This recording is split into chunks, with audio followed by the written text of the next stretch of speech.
নমস্কার বন্ধুরা, আমি আবার এসে গেছি আমার একটি নতুন ভিডিও নিয়ে। আশা করি আপনারা সবাই ভালো আছেন। সামনের দিনগুলো আপনাদের খুব সুন্দরভাবে কাটুক, এটাই আমি চাইছি। আজ আমি আপনাদের সামনে দক্ষিণেশ্বর এবং তার লাগোয়া নতুন এক রামকৃষ্ণ মঠ আপনাদের সামনে পরিবেশিত করছি।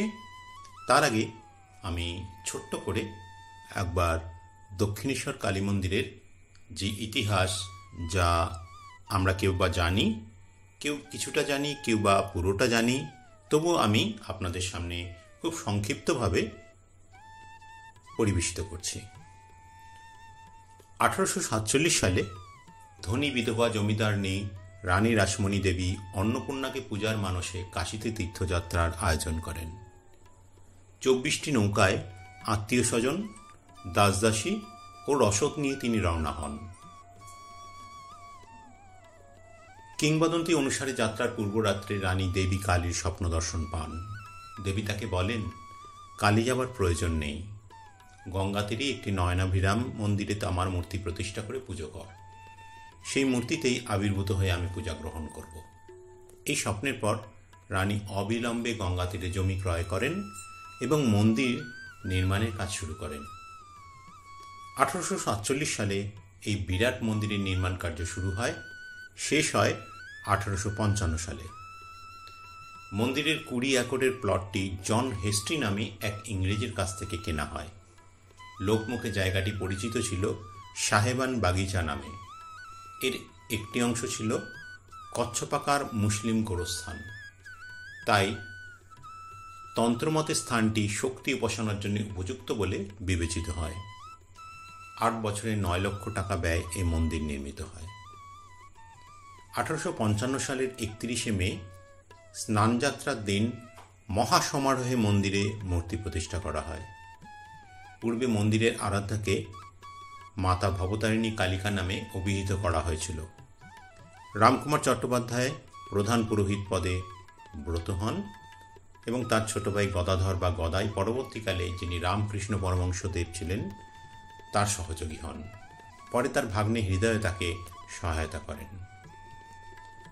রামকুমার দেহরক্ষার পর শ্রীরামকৃষ্ণ মন্দিরের প্রধান পুরোহিতের স্থলাভিষিক্ত হন। তার সহধর্মিণী সারদা দেবী মন্দির চত্বরের বাইরে নহবতখানায় অবস্থান করতে থাকেন। এই নহবতখানা এখন সারদা দেবীর মন্দির নামে প্রতিষ্ঠিত। এই সময় থেকে 1886 পর্যন্ত প্রায় 30 বছর শ্রীরামকৃষ্ণ এই মন্দিরে অবস্থান করেন। তার অবস্থানের কারণে পরবর্তীকালে এই মন্দির পরিণত হয় একটি তীর্থ।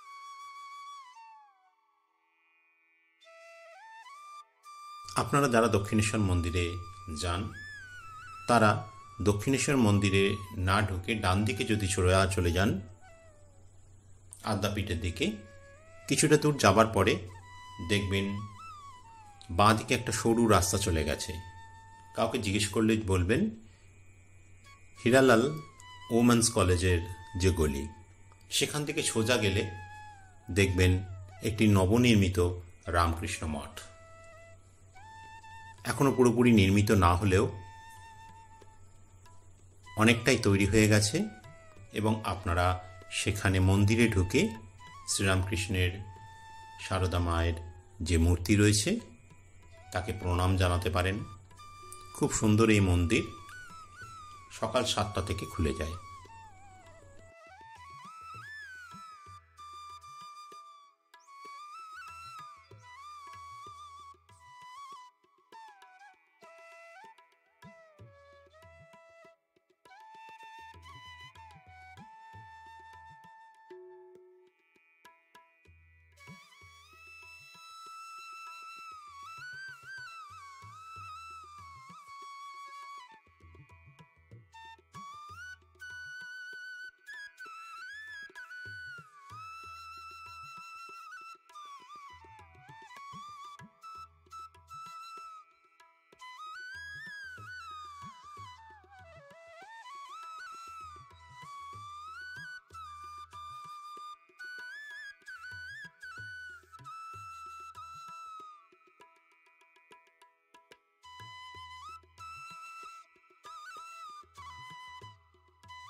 আপনারা যারা আমার এই ভিডিওটি দেখলেন, যদি ভালো লাগে অবশ্যই আমাকে সাবস্ক্রাইব করে দেবেন, কারণ সাবস্ক্রাইব হয়ে গেলে আপনারা যখন আমি নতুন ভিডিও ছাড়ব তখন আপনারা তা জানতে পারবেন। আজ এই পর্যন্ত, আবারও দেখা হবে নতুন কোনো ভিডিওতে। নমস্কার।